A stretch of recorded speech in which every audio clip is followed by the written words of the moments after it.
23-15 on the road, won 15 of their last 18 on the road, and they're firmly cemented into that 10th spot. They don't have to worry about dropping out of the 10. Rockets are done. They're 4 games back in the loss column, 5 back essentially with the tiebreaker. There's 6 games to play. They're done. Pods has been awesome, right? Awesome. But TJD is like just what the doctor ordered for this year. Did we want a dominant post player who could score? Yeah, I think conceivably we did. But for this team, the way they want to play, he does all the things that they're looking for. He laterally can move left and right on defense without fouling. He understands how to box out. He's just enough of a shot blocker to make people think twice. He communicates really well. He's very high IQ and sees plays 2 and 3 passes ahead of it. Offensively, he's got really good hands, sets a really good screen, understands how to finish around the rim. He's just what the doctor ordered in terms of a rookie stepping in and contributing right away. It's been a phenomenal draft selection. I mean, just think about him where he wasn't getting a lot of run early on and just sticking with it. And I believe his hands are like vice grips. You rarely see him fumble the ball. Now the next adjustment is, when he catches the ball from chest up, his hands are great. He gets up, he explodes. Now he's got to work on catching the ball from the waist up, because there is a little slower transition there. There's some things. Look, he's a rookie. He knows his role. He's played his role tremendously. I'm just nitpicking here. But he does know the concepts, and his rim protection has gotten so much better. For a guy who's only 6'9", and the body type that he has, I mean, he is really, really good. I haven't had a big like this, dunking like this in a very long time. I mean, this is a phenomenal development for the Golden State Warriors moving forward, just for the future. Now you got a big, he knows how to play the game. And he's going to give you plenty of minutes. Last night, he played, 25 minutes against the Houston Rockets? No, he played 27-48, 8 of 10 from the floor. So he's coming along here with Draymond Green. So I'm not touching the starting lineup. Oscar and Stockton, are you touching the starting lineup when J.K. gets back into the lineup? No, he's not coming in the starting lineup. He's going to come off the bench just like Steph did, Draymond, Clay, and everybody else. One man is not bigger than the team. And this is the Warriors, man. J.K. going to be all right. And that one caller who said, if I was J.K., I'd sit out the rest of the season, he has never been on anybody's team. Because we don't roll like that. This is the NBA, man. You got to accept your role. And one thing about the Warriors, they have to go with the people who's producing right now. And you need a big man like Trayce Jackson. Yep. You were talking about Trayce Jackson. Trayce Jackson went to college. And one thing I hate 4 years too, Oscar. Yeah. One thing I hate about the NBA now, they draft on potential. And they always start talking about, the guy, he reached his peak at 22 because he stayed in college. You want him to go to college and stay to get an education and play for the full, but then you put them down when they stay too long. And you just draft on potential. That's why he's playing right now. Pazinski is playing over J.K. because J.K. is still learning the game. People got to understand, just because you see raw talent jumping out the gym, that don't mean nothing when you come down to the NBA. You have to know how to think. You know how to run V-cuts, backdoors, all that. And with the Warriors system, you got to understand, he stepped into a championship organization. Yep. So you have to have these. As a young player to step on the floor, you have to have it. And they got it right now. So let the Warriors keep rolling like I told everybody. And we're not going to be 10th when it's over with. We're going to be 9th or 8th.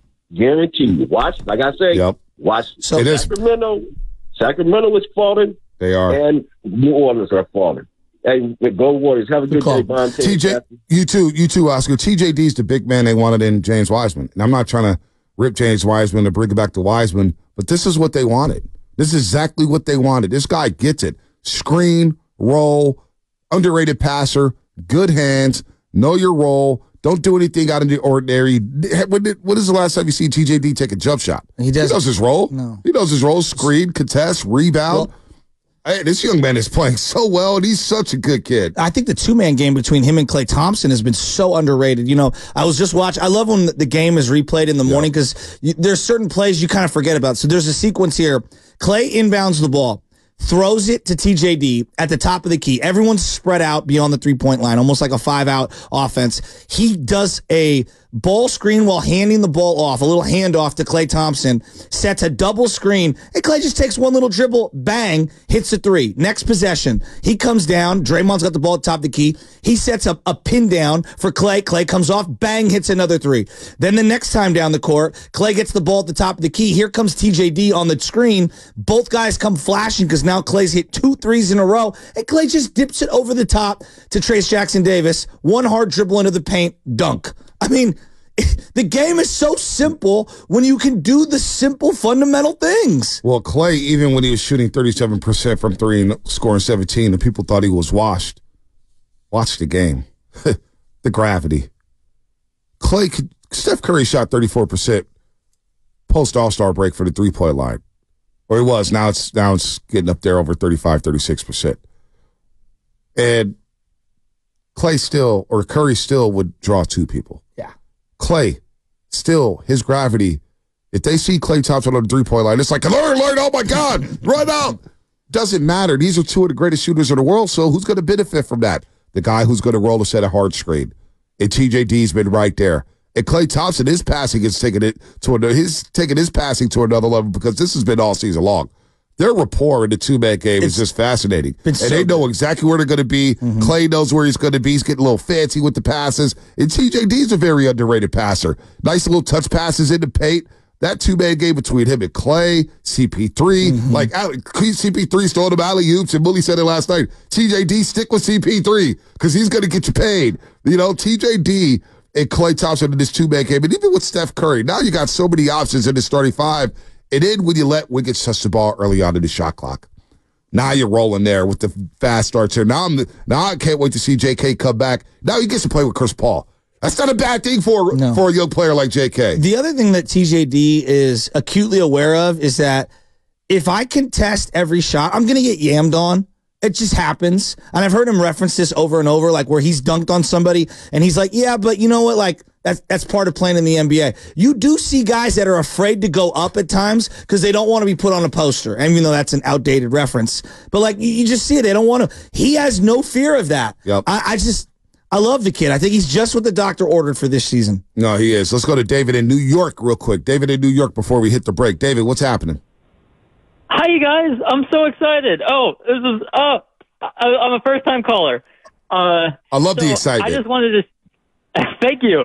So I just wanted to say, like, I love when people doubt Steph Curry. It's hilarious to me because now they have won 13 in a row in their last 13 games against the Rockets. Jalen Green had the red light all night, and it happened when they versed the Celtics in the finals, and then it happened when everybody thought the beam was going to be lit in the playoffs, and now it's happened with the Rockets thinking they're going to give a 10 seed and everybody agreeing. I just love it. It never works. It's amazing. It's like, bam, it's over.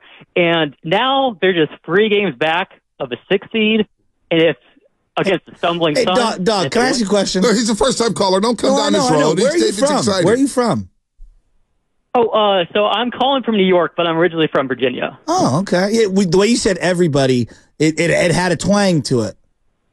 Oh, interesting. I've never heard. I'm very excited. I've never heard that, so that's awesome. Well, I appreciate you listening, David. Please call us back. Please call us back, man. Anybody who called it for the first time, takes a lot of courage to call a sports talk radio show. You didn't hear I get why people get nervous. You didn't hear the twang? I didn't hear the twang. No, I didn't. It was just a little airy, buddy. No, I didn't. I was just hovering above the flush button.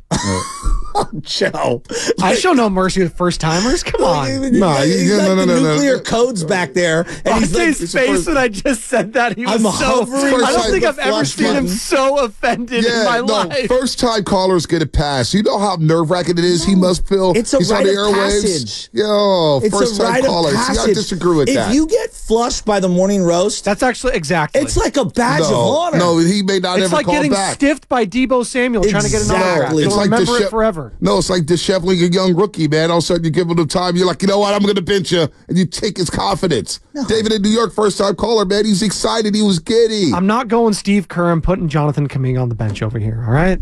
By the way, but if Brad Wanamaker's up there throwing up bricks, I will flush him. 510. This is great. Before we go to the Give break. it to me. Xfinity Mobile text line. 510. I love this, and I'm going to read it anyway. Bonte, I knew you'd easily be full last night. Clay still washed, bro. Well, 22 games since the All-Star break. Easily fooled. Post All-Star break. Like Bonte's just some sucker. Right. Yeah, I'm a dummy. How about this, you dummy in the 510? You want to talk about a washed player? How about this for a washed? 27 minutes a game. 510. 27 minutes a game. 22 games. 9 starts. 41% from 3. 45% from the floor. 18 points a game. 3 rebounds. Oh, and a 92.5% free throw percentage. Yeah, that's washed, 510. If that's washed, give me washed all day. And the king said it, so let it be. I know everything. Washed.